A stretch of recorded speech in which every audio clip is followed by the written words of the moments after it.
Recognition, power, and influence is your birthright, and this podcast shows you how to get there. Welcome to episode number 199. Today's episode is an interview that I recorded with Tess Waresmith. Tess is the founder of Wealth with Tess, and she helps women in their 30s and 40s create economic wealth and freedom for themselves. This is an interesting topic for me, one, because as you'll hear me share with her at the beginning, is that a lot of times I will have women on my podcast who I just want to learn from and teach me different ways that I can begin to build wealth and financial freedom. But in real transparency, I always was somebody who built financial security and freedom by only taking care of myself. I met my husband when I was like 37 years old or something like that, in my late 30s. And I was committed to, prior to that, to making my own money. My parents got divorced when I was 6 years old, and my mom taught me that a woman could always be independently wealthy and set herself up for success. So I just always did that. I always put money into my 401k. I always made sure I had financial security. I always made sure I had good jobs so that I could pay for my rent. But now, as I'm getting older, I realized that I never took the opportunity to build actual wealth.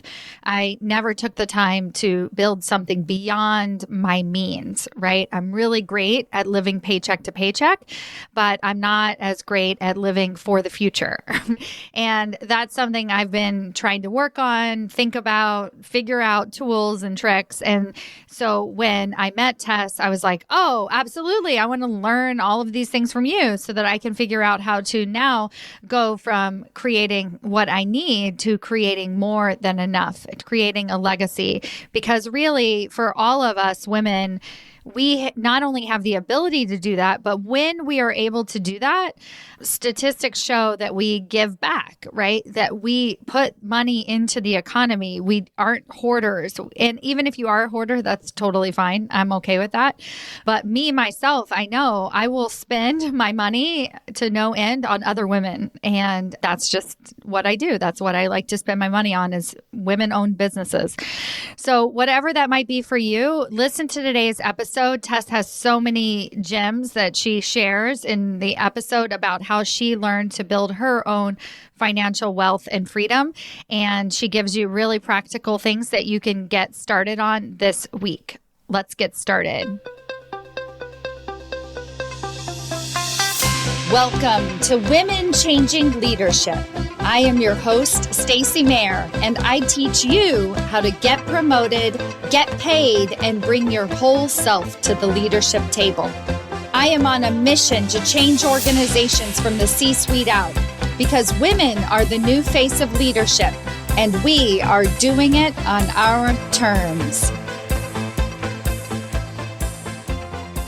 Hello, everyone. Welcome to another episode of Women Changing Leadership. I'm your host, Stacy Mayer, and so excited to be here with you today. I have a very special guest, and before I introduce her, I must confess, I have brought her on for very selfish reasons. She is a wealth and financial coach, and I really just kind of want to get a bunch of advice from her and figure out how to make more money with my money and just do more awesome things in this world. So I decided, you know what, let's get the best on here and let's bring Tess onto my podcast. So I'm hyping you up. She's laughing. That was an amazing introduction. Thank you so much. I'll give a more formal one. She actually sent me some information about her, but really, I just wanted to be upfront. Tess is a financial coach and the founder of Wealth with Tess, a financial education platform that helps corporate women and entrepreneurs in their 30s and 40s and beyond learn how to grow their money using simple investing strategies so that they can have the financial independence to retire comfortably, chase their dreams, and live life on their terms. Yay! Thank you. Welcome, welcome. Thank you, Stacy. I am so excited to be here. And I also just love the work that you are doing as somebody that is in a VP spot now and would be chasing a C-suite if I wasn't moving into my business. I wish I had those resources before. So I think your podcast is amazing and I love what you're doing. Oh, so good. All right. So now that I'm being completely transparent, one of the reasons why I follow Tess on Instagram, and you should as well. We'll link to her Instagram handle on show notes, but she has really amazing arms and she gives really great advice. So before we get into this, I just want to know, like, why are you so fit? Like, what is going on? And honestly, I think this is one of my favorite things about women is that, we sort of think, oh, maybe we shouldn't talk about their appearance because that's what we're trying to work against our whole lives. But I'm like, no, I think women are the most flattering when it comes to like calling somebody out on their awesomeness and their badassery. And so I just want to acknowledge you. I was like, oh man, she's got it going on. So I have an inkling that there's something else going on there. So tell me about your personal life, if you don't mind. Sure. So first of all, thank you. I appreciate that. I have spent my whole life in athletics. I was a springboard diver through university. And then my first job was an aerial acrobat. So I did a lot of gymnastic stuff. Since then, I competed in Olympic weightlifting and now I do rock climbing a lot. So I've always done something and physical activity is my therapy. So I've always done that. But yeah. That is so great. I love it. And it really shines like when, I watch you on Instagram, I'm like, wow, I want to be around her. I want to talk to her. I want to learn from her. And so I think that is honestly a learned skill in some ways. It's not something that we all just like, I think a lot of us think that somebody's just born that way or they're charismatic, but you have like over 20,000 followers on Instagram. Like this doesn't just happen. I'm curious as we get into, and I'm sure you're going to give us all the wealth and financial advice, but as you were building, and I know you're a VP as well, but there has to be something about your leadership brand, your style, like your own authenticity. When I mention those words and like who you are being both online. And then we can also talk about work if that makes sense, but let me know what comes to mind there. Yeah. One thing that I think defines my leadership is empathy. And I love that word for all kinds of reasons, but I've always tried to lead from that place. And I think I try to share as much about my mistakes as possible to show people that, I've had my own fair share of things. And while I can't always necessarily understand somebody's situation, I think that is the most important part of leadership is understanding where somebody is coming from and asking effective questions. And so a lot of my content comes from people that have asked me questions or hearing the same kinds of things all the time. Like the number one thing I hear from most women in corporate is they feel like they're behind when it comes to investing. And it doesn't matter what age they are. They could be 25, 30, 40, 50, everybody says the same thing. And so when I was creating my brand, the most important thing for me was to be one, relatable and real. Like I've messed up really bad and I've made a lot of mistakes and I'm very transparent about that. But then also to be empathetic, to understand that everybody is coming from a different place. We don't all start in the same place. And especially when you're talking about something as sensitive and taboo as money, the only way to help somebody else is to really understand where they're coming from and why they might have whatever negative money beliefs they have or negative money stories, and everybody has them. So I think that's what comes to mind when you ask me that. And I think that it is so easy to look at other people and be like, they have it together, or they have this, or they're just wealthy. And I know that another part of your bio that I didn't read was about the $80,000 in bad investments that you lost in your 20s. And then you learned everything you could about wealth building and built your net worth to $1 million as a single 35-year-old woman. Oh, that is amazing. And that's what I assume you mean by your transparency and your honesty of your story and your background. Yeah, absolutely. It's big money mistakes. It's also limiting beliefs around money. As a financial coach, a wealth coach, I still am working through that stuff. Some of that stuff doesn't just go away overnight, right? So I think it's really important that we talk about that. And that I also share my mistakes. And that was one of the big reasons I started Wealth with Tess. The reason I started this business was because I felt so much shame and I felt so stupid for making these big mistakes.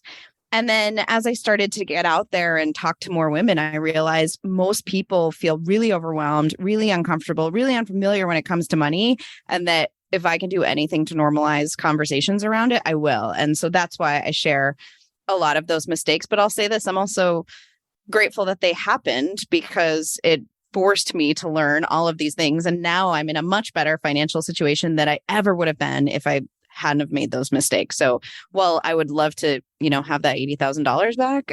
Also, that was probably one of the most valuable lessons I ever had in my life, and humility and just making sure that you get an education before you get into stuff. Yeah. So tell us a little bit more about that story. That was a pretty surface level, 2 sentences. I'd love to hear more, whatever you'd be comfortable sharing. Yeah, sure. So I graduated into a recession and couldn't find a job. And that's how I ended up as a actual circus performer. Was my first job out of college. And so I was an aerial acrobat. And one of the great things about that job was that I lived and worked on cruise ships. So everything was paid for. Oh my God, that was like my dream job at some point. I was an actress in New York and I was like, I just want to work on cruise ships. It was so fun. I met people from all over the world, and there was an ice cast full of like world champion ice skaters. I go on and on. It was an amazing experience. But one of the things I loved most about it is I grew up with a real scarcity mindset around money. So I was super afraid of money. Any money I got, I would hide and like put under my bed. Like I actually had like money under my bed. I was afraid. And so when I had this opportunity, I thought, great, I can save a lot of money. And so I did. And then simultaneously, I had read a little bit about investing because I knew enough to know that it was important, but I wasn't sure exactly how to tackle it. And so very quickly, I thought, I'm not smart enough to manage my own money. I need to find somebody else to do this for me. So I worked with a financial advisor I knew through a mutual friend. And I basically just gave her my money and said, go make it more. And unfortunately, after a few years, once I'd returned to land and started paying more attention to what was going on, I realized the returns weren't quite what I would have expected them to be, especially during this time in the early 2010s. The market was doing really, really well.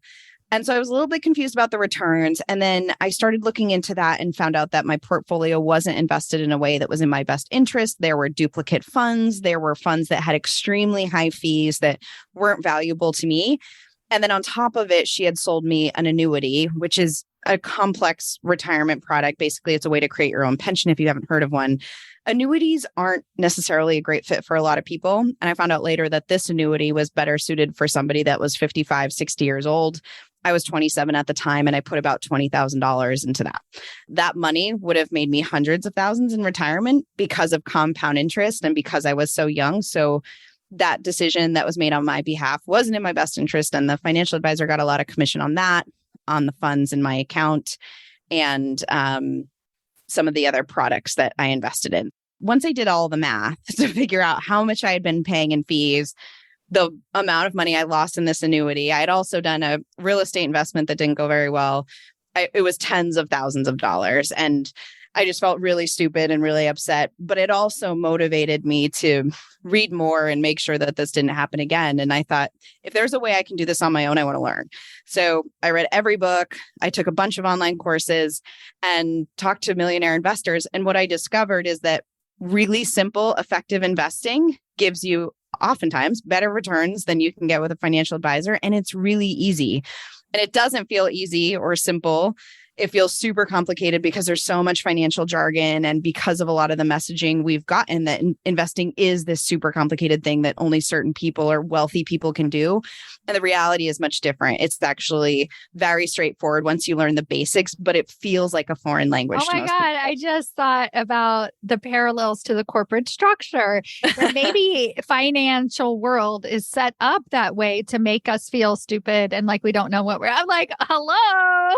Yes. It's got to be part of the system too, right? It's like if the wealthy few want to continue to stay the wealthy few, then that dialogue has to continue, right? Like where it's like, of course we're going to feel that way. Of course we're going to feel like we don't know what's going on because that's like, what's been created to work against us. But that doesn't mean that we have to operate within that system. So well said. I really appreciate that. there's a lot of things that you need to understand when you are working with financial, and not all of them are bad, by the way. There are some wonderful not financial like that, advisors. but just more like, meant to make you feel like you don't know what you're doing, right? Like, that kind of thing, right? Yeah. A lot of the women that I've worked with that have a financial advisor that's not a great fit for them, they'll ask questions and the advisor will either dodge them or say like, that's too complicated. Like, you don't really need to understand that, which is so freaking patronizing, but also just not true. Like most of these women that I work with are very successful. They do way harder things every single day in their corporate job or parenting or whatever it is. Investing is actually one of the easier things to do. And it doesn't take a lot of time once you set up simple investments on autopilot, but it just feels so unachievable because it's unfamiliar. And I don't know about you, but in college, I had to take a class like intro to jazz, which like great, but I would have much rather taken a class on investing. So at the end of the day, I think a lot of people have, a lot of women in particular have beliefs that they're bad at money. And then my question is, okay, but how much time have you actually spent learning about it? Because I guarantee a few intentional hours could change your life. Yeah, so good. So where did you start, like technically when you wanted to learn? You said some books, right? Like what helped you figure this out? Yes. So there is a book called The Simple Path to Wealth by J.L. Collins. I'll send you the link so you can put it in the show notes. And this book was so simple and so straightforward. And it talked about how you can invest in investments called index funds. And an index fund is basically just a fund that holds a group of stocks that track the performance of the stock market.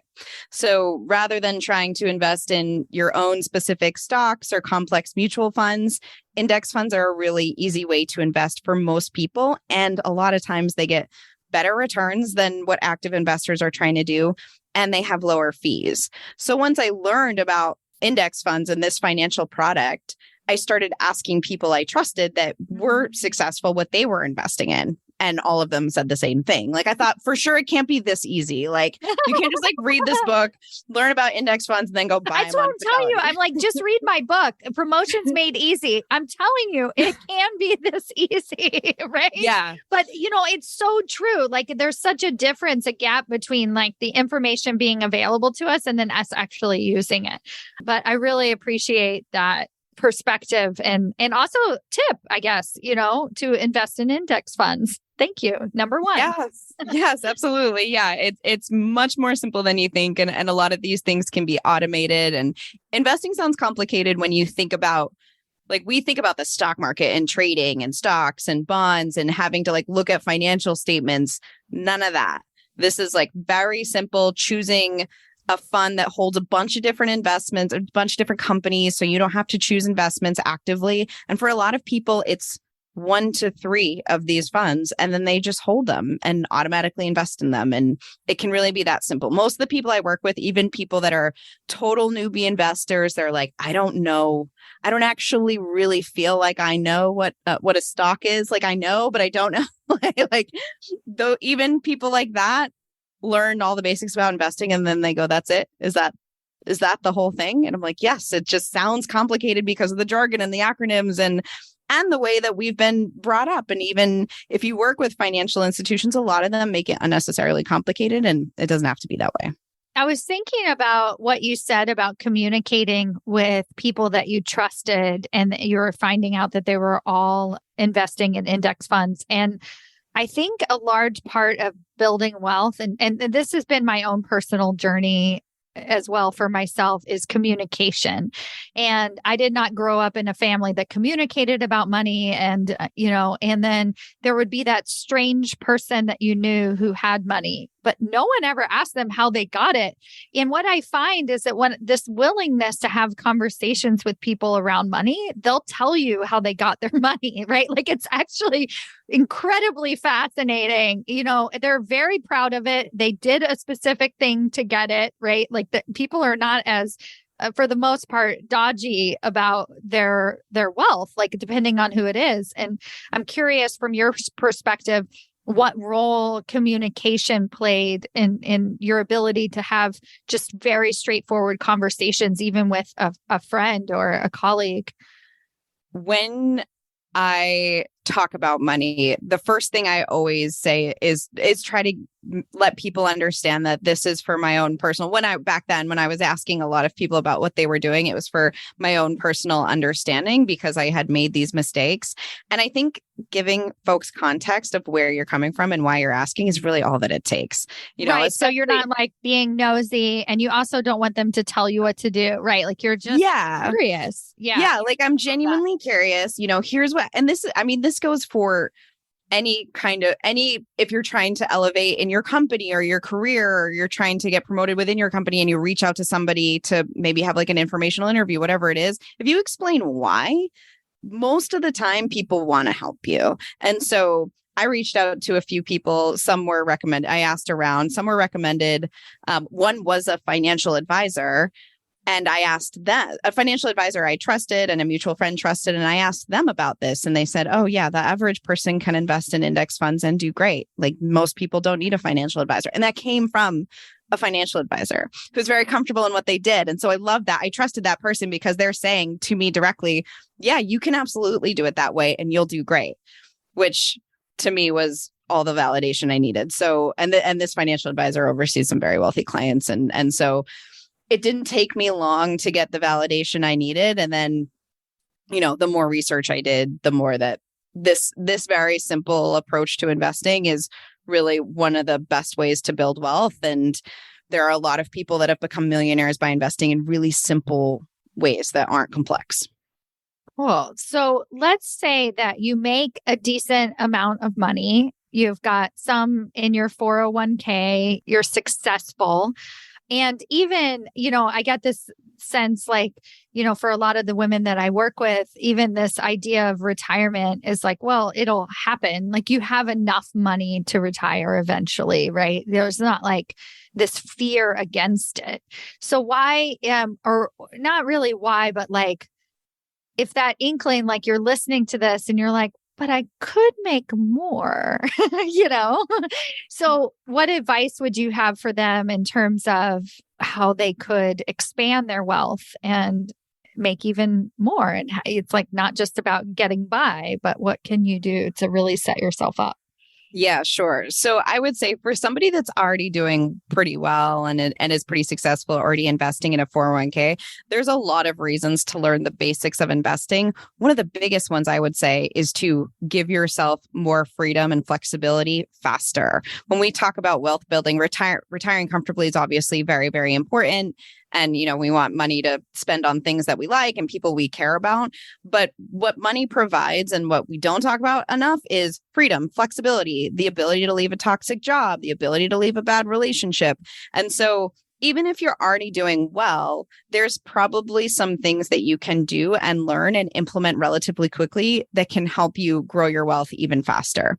And so for somebody with a 401k, the first thing I would do is learn a little bit about the basics of a 401k and what the fees are that you're paying with the company that you work with. Most people don't know that 401ks have fees. They have administrative fees.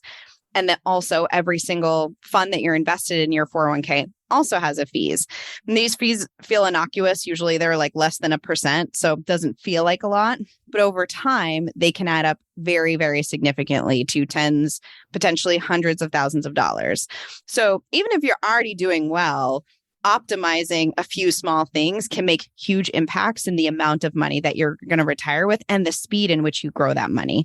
So that's the first thing. If you have a 401k, learning the basics of what you're invested in, making sure that you're invested in funds that aren't too fee heavy, funds that are going to help you reach your goals. So one thing that I see people make mistakes with a lot with their 401k is they'll just invest in whatever default investment is in there.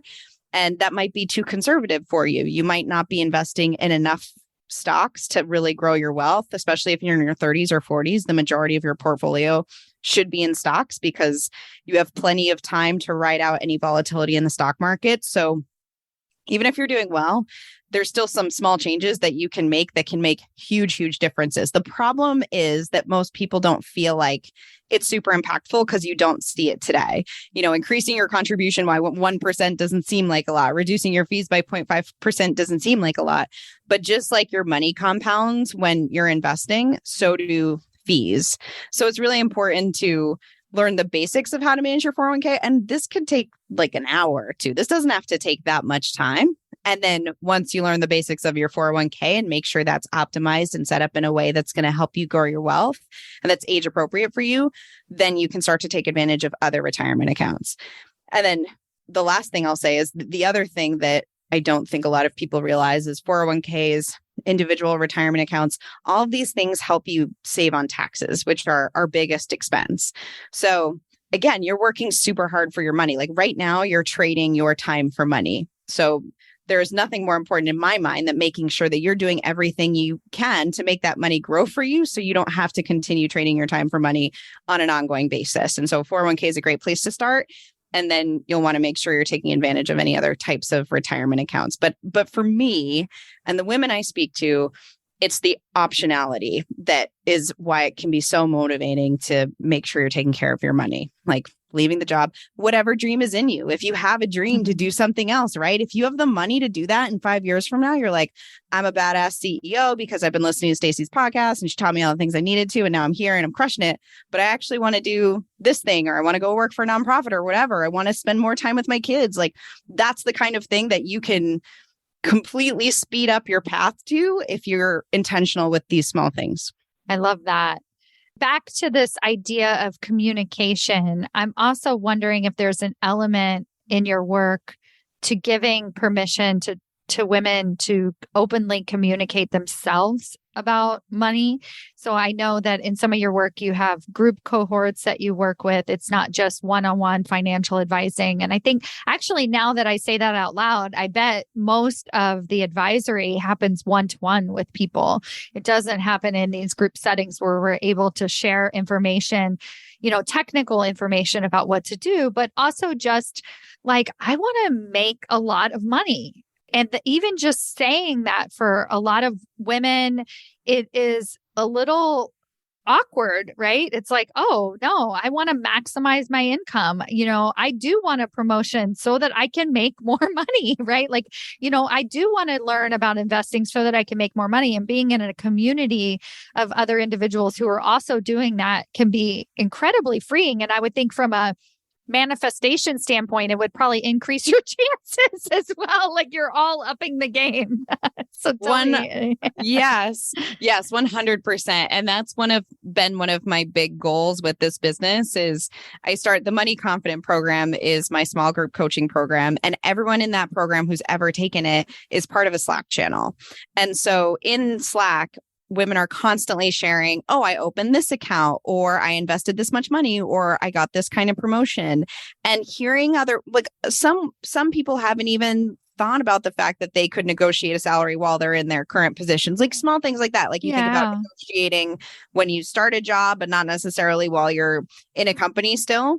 And those are kinds of things that we don't like for people that are in the corporate world that focus on promotion and negotiation. You would think, of course, but this woman who's incredibly intelligent, she just like never thought about that. So that's what I love about the community is that there's small things like that make a big difference. Like even opening a high yield savings account, which for those of you that don't know what that is, that's just an online bank account that gives you a way higher interest rate. And at the time of this recording, August 8th, interest rates are 5%, and it's totally safe and you get 5% on your money. So if you're sitting in thousands of dollars in your checking account in your big bank, earning like 0.01%, you're not making any money on that money that's sitting there. And so in the Slack channel, women will say, oh, I just opened up this high yield savings account and I transferred $50,000. And people just talk like that in there. And it's awesome.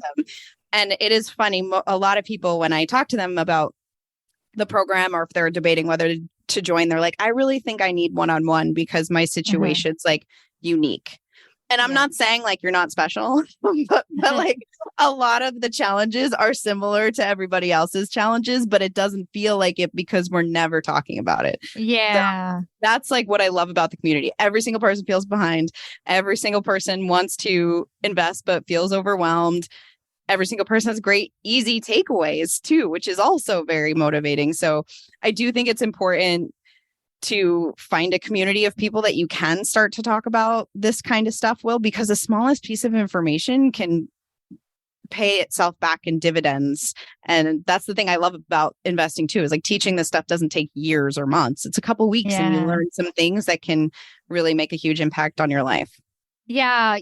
I actually had a realization. So this is like deep, like inner child trauma work or whatever, like my own beliefs around money. And, you were talking about hoarding money under your mattress, like just like how we were brought up and like understanding this. And I had this, my mom was divorced when I was little and she had a very independent financial mindset. So she was like, I have to work hard and I have to figure it out. And it's like very, very independent. I will never be dependent on a man to do this for me. Right. And I think that's how I always thought about building wealth, is that I had to be financially independent. Right. And you talked about it at age 35 as a single woman. And there is like so much to that is very, very important. And it gives you choices. But the transition that I've been making in the last year or so is interdependence and really being able to learn from other people around me and to be able to share stories and to take advice. Because the downside to the independent thinking is that you somehow have to figure this all out yourself. And so like what you were describing, I was like, oh, that's exactly the journey that I've been on, is that I've been like, I must do this. I must figure this out. But then what that creates is a lot of solo work. Like it's just me doing it. But then once I started talking to other people and asking for guidance and support and help and asking questions, then not only do I feel better about it, but it kind of seems like that is the way. 100%.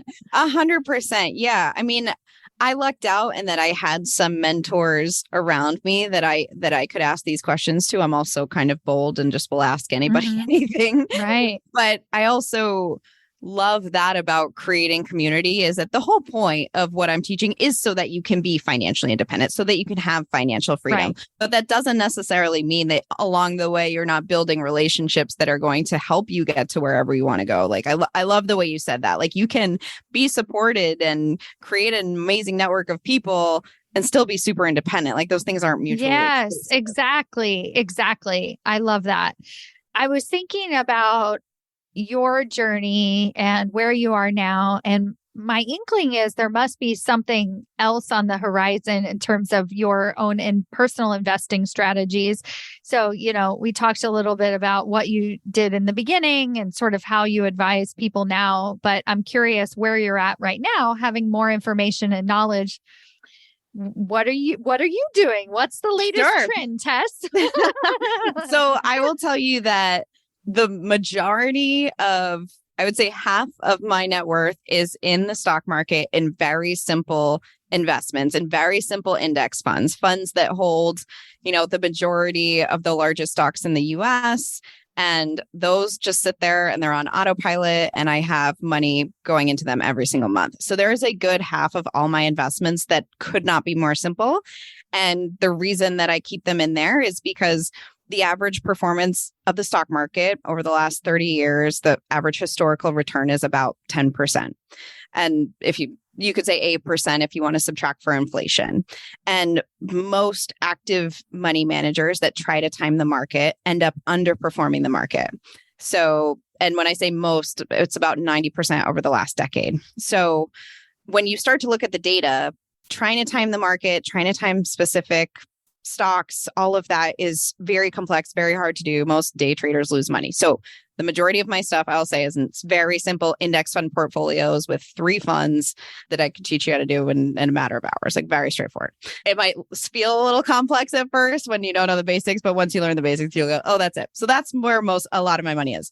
Then a lot of it is in real estate. So I've invested in a couple different multifamily properties, a single family property, and a syndication as well. A syndication is real estate investment where you can join as a limited partner, and it's a group of people that get together, pool money to buy a larger investment. What's nice about that, and especially if you're somebody that is maxing out your retirement accounts and you want to do something else, but you're not sure what to do, these types of investments have 5 to 7 year time horizons, and you're a limited partner, which means you don't have to do all the stuff. So for that investment, which is nice for me because I'm in transition, I have a lot going on right now. That's a really nice way to invest in real estate without having to actually buy the property myself.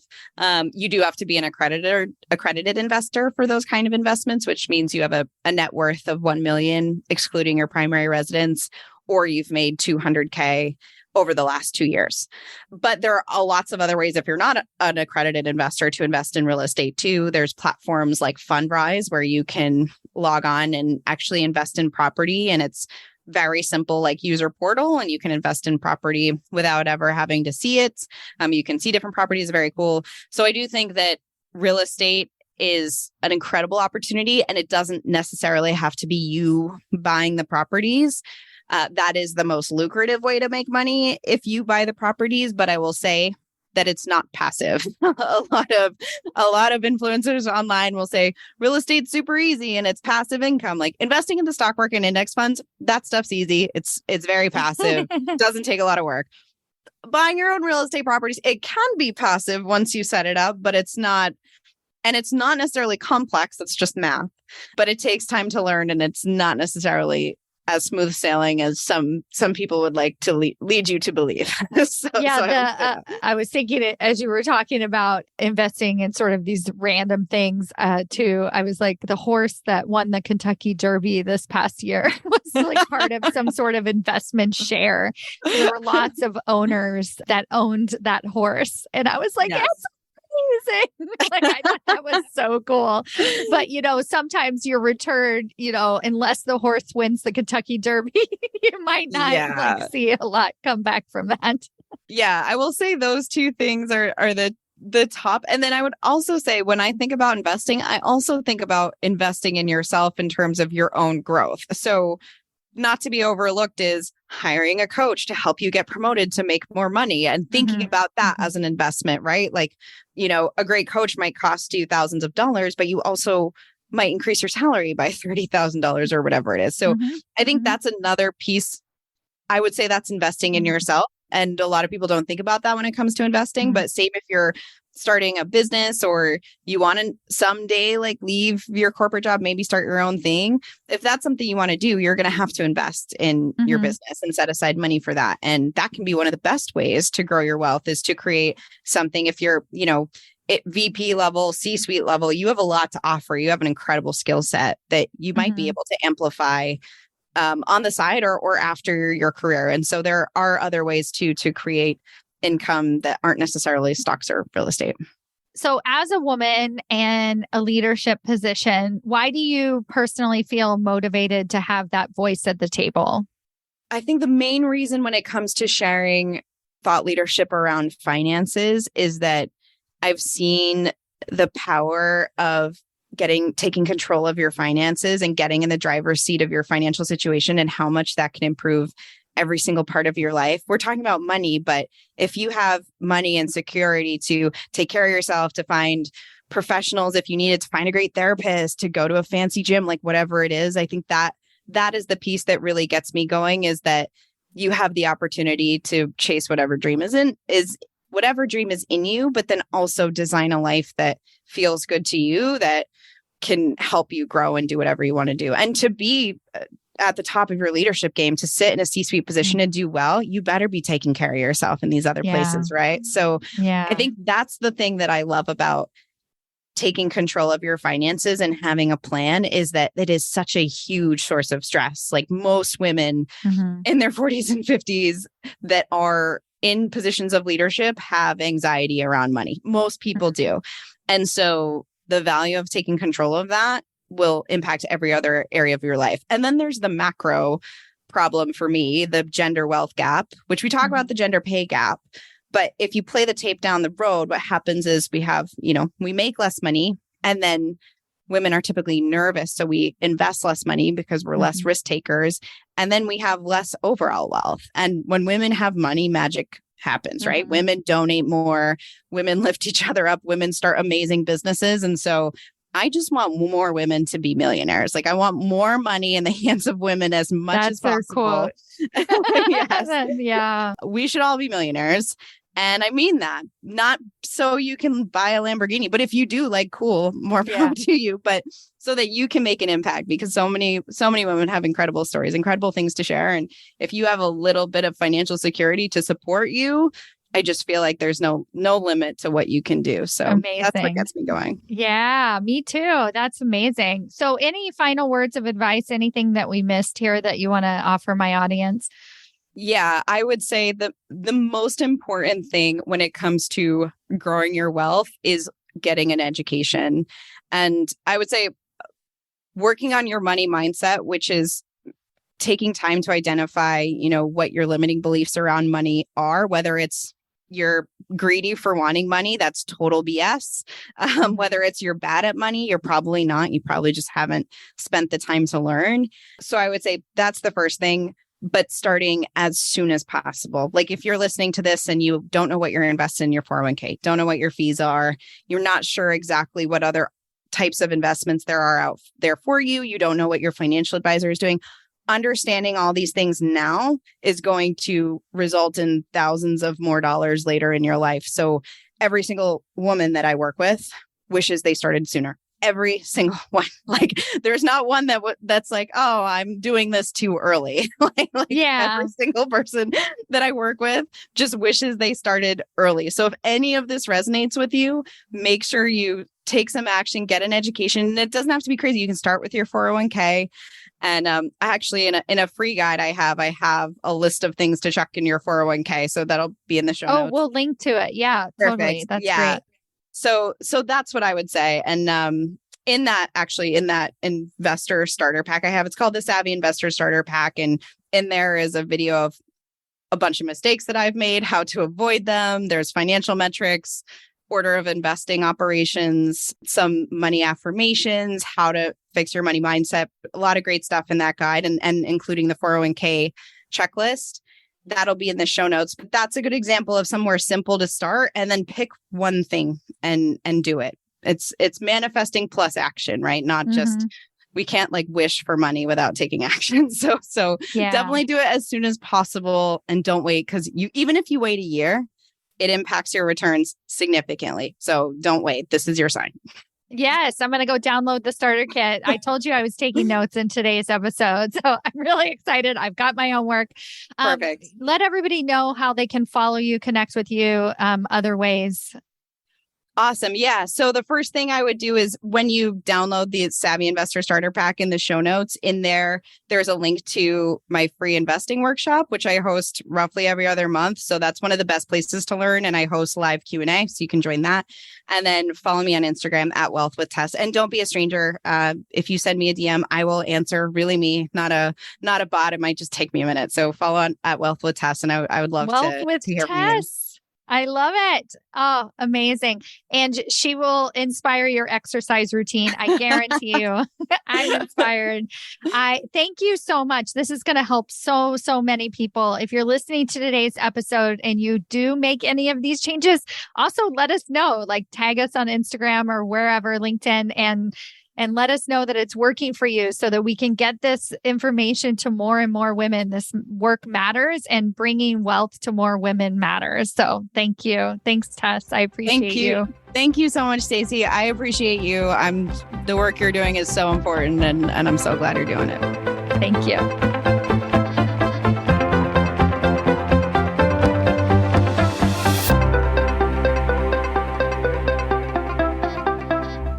You go, I have a question for you. Do you know how close you are to your next promotion? Really? Not what your boss has told you, not what you even believe to be true, but have you actually taken the time to sit down, take an assessment, review the 5 categories that it takes to get promoted into senior executive leadership positions, and decided where you fall in each category, and given yourself a ranking on a scale of 1 to 10 of how close you are to getting your next promotion? Have you done this? Well, now's your chance. If that feels interesting to you and you're like, hey, I want to know exactly how close I might actually be or how far away you might be and what it's going to take to get you even closer, then I invite you to take my promotability quiz. This is a quiz that I put together with practical tips that actually tell you where you're lacking and where you're winning. What are the areas that you actually need to improve and not necessarily what your boss is telling you all the time, so that you can take concrete steps towards landing that next promotion and changing the face of the leadership table. Go to yourpromotabilityscore.com to take your free assessment today. Yourpromotabilityscore.com, and let me know how it goes.